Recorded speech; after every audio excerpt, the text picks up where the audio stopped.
Hey guys, Christy Wilder here with some more wonderful, amazing Storytime books with you and your kids.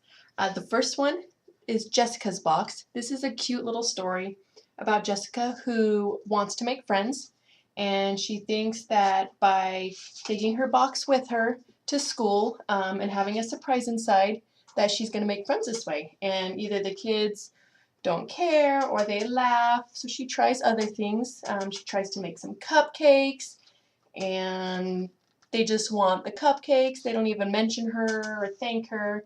So her dog, is cleaning up all the cupcake crumbs, and she has a great idea, so she brings the dog. Well, dogs aren't allowed at school, so the groundskeeper takes them away, and she doesn't know what to do, so she finally just puts the box on her head, and what do you know? She made a friend.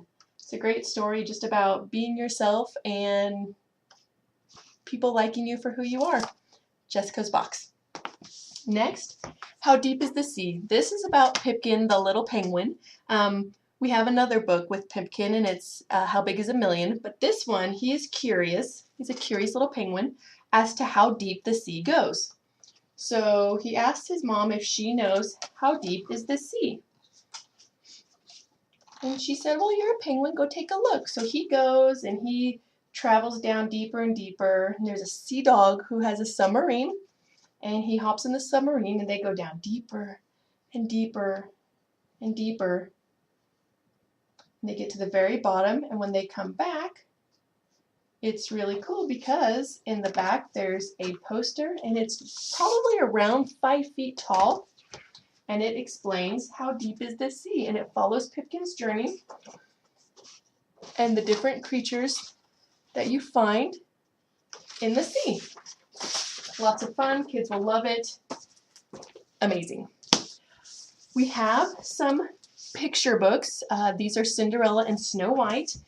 We also have Jack and the Beanstalk. We're coming out with an Anne of Green Gables very, very soon. So they're just beautiful, beautifully illustrated books with the classic stories in them. Here's Snow White. There's also a story of baby Jesus, which I absolutely love. It's great for your little ones just to read and for them to all see what these stories are all about. Nat the Cat's Sunny Smile. This is a great story. It teaches about how your mood can affect other people's moods.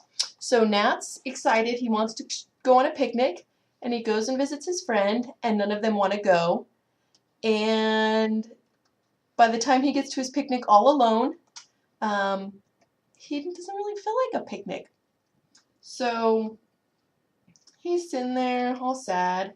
Well, here come his friends. When he left them a smile, and they gained that smile like it was contagious, and they decided that they wanted to go on a picnic after all.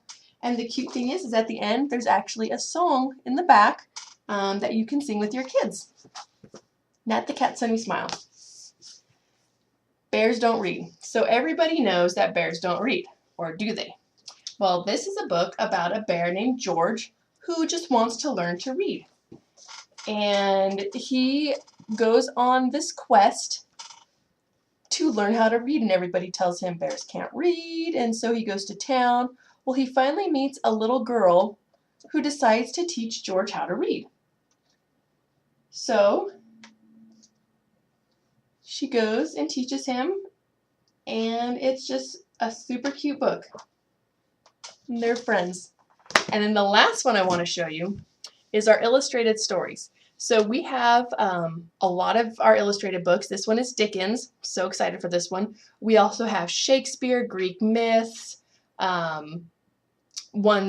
incredible stories that have like adventure stories. We've got fairy tales. They are a wonderful way to teach our kids about famous authors' stories. This one has Oliver Twist, The Bleak House, Great Expectations. They're written in a way where a kid can understand, but it's not actually cutting out the story or changing it at all. It is the original story. It's just in a way where they totally understand what it's about. It is a great way to teach our kids about all these amazing authors. My sister and her kids, they absolutely love the Shakespeare one. It's one of their favorites. And what better way to teach your kids about great authors and great stories than by these illustrated books? And then in the back, it has a little bit about the author. So this one talks about Charles Dickens, what was going on in his life and in the times. And it's just, they are incredible. So, hope you guys enjoyed some of these story times, and I can't wait to see which book you think would be best for your family.